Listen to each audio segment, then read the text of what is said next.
கிட்டி இன்னைக்கு இலக்கு செயல்பாட்டு முகாமுக்கு வந்திருக்காங்க. HIV AIDS பத்தி பங்கேற்பாளர் கேள்விகளுக்கு எப்படி பதில் சொல்றாங்கன்னு பாப்போம்.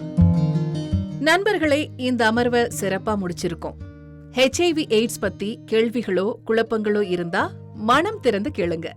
கிட்டி, நான் இந்த டெஸ்ட் செய்ய நினைக்கிறேன். ஆனா பயமா இருக்கு. எனக்கு இந்த HIV பாசிட்டிவ் இருந்தா இந்த நினைப்பே என் பொழப்பை கெடுத்துருமே. கவனிங்க வினீத், HIV டெஸ்ட் செய்யறது தான் சரியான முடிவு. டெஸ்ட் செய்யறதுக்கு முன்னும் பின்னும் உங்களுக்கு பயனுள்ள ஆலோசனை தருவாங்க. கிட்டி, இத பத்தி நிறைய குழப்பங்கள் எனக்கு இருக்கு. இணையத்துல இத பத்தி நம்பகமான தகவலை கண்டுபிடிக்கவே முடியல. நான் என்ன செய்யறது? பாருங்க, டெஸ்டுக்கு முன்னாடி உங்களுக்கு தர ஆலோசனைல இது தெளிவா விளக்குவாங்க. அப்புறம் நீங்க ஒப்புதல் கொடுத்தா தான் டெஸ்ட் செய்வாங்க. இத தகவல் அறிந்த ஒப்புதல்னு சொல்லுவாங்க.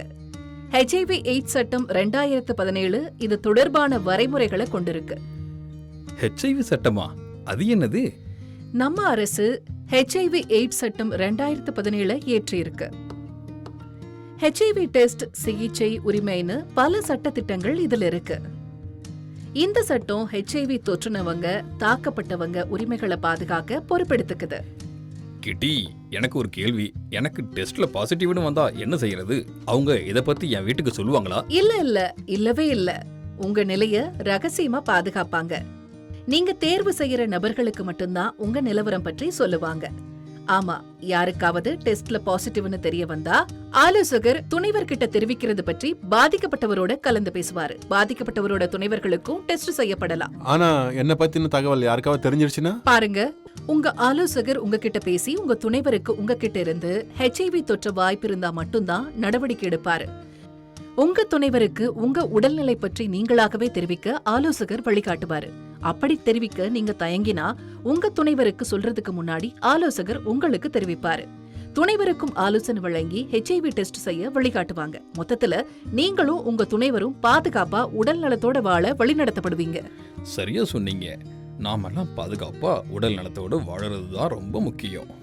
ஆனா கிட்டி, ஏன் அக்கம்பக்கம் ஆட்களை நினைச்சாதான் எனக்கு பயமா இருக்கு. என் உடல்நிலையை பத்தி தெரிஞ்சுக்கிறது எனக்கு சிக்கலா இருக்குமோ? பயப்படாத வினீத், இந்த சட்டத்தோட விதிகள் தனி மனிதரோட HIV நிலவரத்தை பாதுகாக்க உறுதிப்படுத்துது.